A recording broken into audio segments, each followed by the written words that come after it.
We've taken a glimpse of the negative scenario. Now let's look a little bit more into the positive. And I just want to tell you that the way I started all of this way back in 1966 was by an attraction to the positive, not by fear out of the negative. This entire scenario was based on a passionate attraction to our potentials. It says in the text, some of you alive now will witness the next stage of evolution, not in a vision, but in actuality. You who are intending to follow me the whole way will do so and experience yourselves as natural Christs. And there's an indication here that although we can go quite far by our own intention, something more is needed to take it the whole way. And what's more is needed is a field to be established among enough of us so that the vibrations hold. Now, how could that happen? What it says in the book of Co-Creation is one of the ways this is to happen is by a series of empathetic Earth, space, mind link-ups. Now, when we had the lunar landing, can you remember what happened on Earth? When Neil Armstrong put his foot on the moon, there was a moment of planetary consciousness. No matter what nation, race, creed, or color, it was humanity witnessing itself doing something new. In co-creation, it says that people in our state of consciousness, that is in a state of whole-centered, God-centered, Christ-centered consciousness, should be allowed to go up in vehicles like the space shuttle. And instead of having to do the task of an astronaut or a specialist, their task should be to be in the state of consciousness and share the experience with people on Earth, so that everyone on Earth who was meditating, praying, or in that state would also do so consciously. And through the connection of the consciousness orbiting the planet and, let's say, 1% of us on Earth, which is really feasible through mass media, we would create an empathetic field that would actually change the vibrations of Earth so that enough of us could stabilize at the new norm. I mean, that's a very simple idea, but it says that when that happens, our individual nervous systems will collectively attune to the inner vibration. And as in the first Pentecost, everyone will begin to hear the voice of God in their own language, in the same words, at the same time, and that this will be a definitive shift on Earth. And the text indicates that we will be taken up to the New Jerusalem. Those of us who believe in our capacity to be like Christ, to prepare the way for our brothers and sisters. Barbara, what does it mean to be taken up? Well, of course, I don't know exactly, but what the book of Co-Creation says is that it is a complex personal transformation that millions of us are going through now to some degree. And it's a matter of that degree becoming qualitatively established.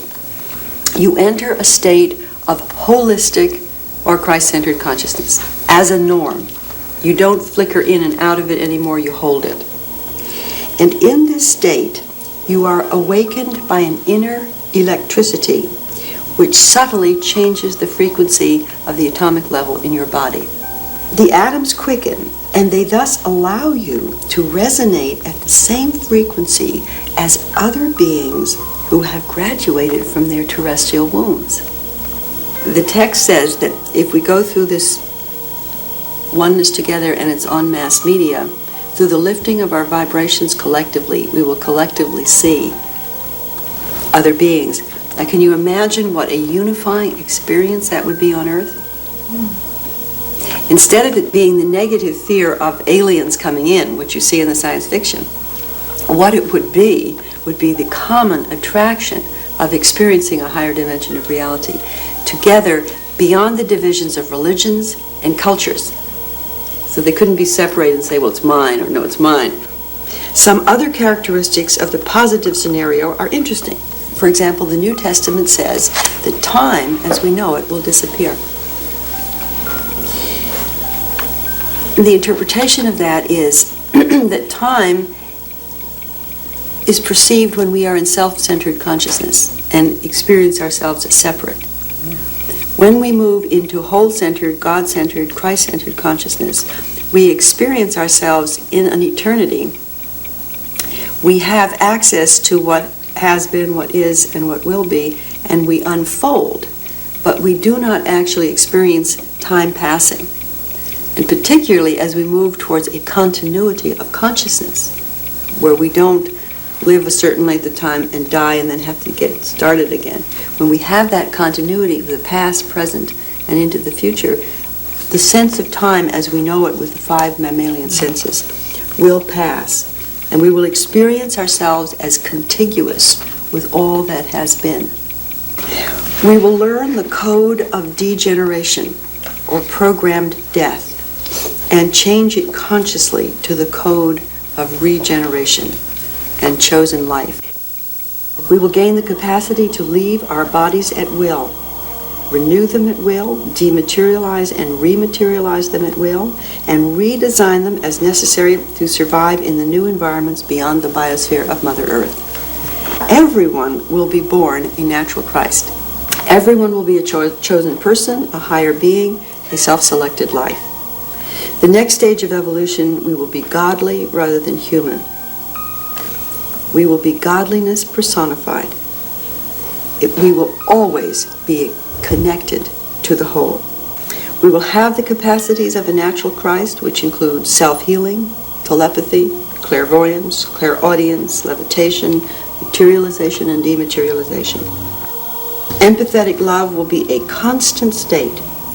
We will be a community of natural Christs, attuning to the design of God, co-creating with that design, and giving a unique contribution, each emancipating the best in each, ever mindful of God. This is the form of self-government in the New Jerusalem. What we as humans know as evolution will be known as a conscious act of God to create beings in His own image who will be capable of co-evolving the universe to the stage of universal Godhood. Progress will be defined as ever greater union with God. Suprasexual couplehood will be the form of personal union, and marriage will be by agreement to create together in the name of God. Now, sexuality is the union to create children. Suprasexuality is a creative union to not necessarily only have babies, but to create something for the world. And many people are doing that now. And as we live longer lives and have fewer children, that which will bond us cannot simply be reproduction. Because a woman might live 95 years and have 1 child. What will unite us is not just the survival and reproduction of the species, but the evolution of the species through our acts. And everything I'm saying would be lethal if we are in the state of self-centered consciousness, including the biological revolution.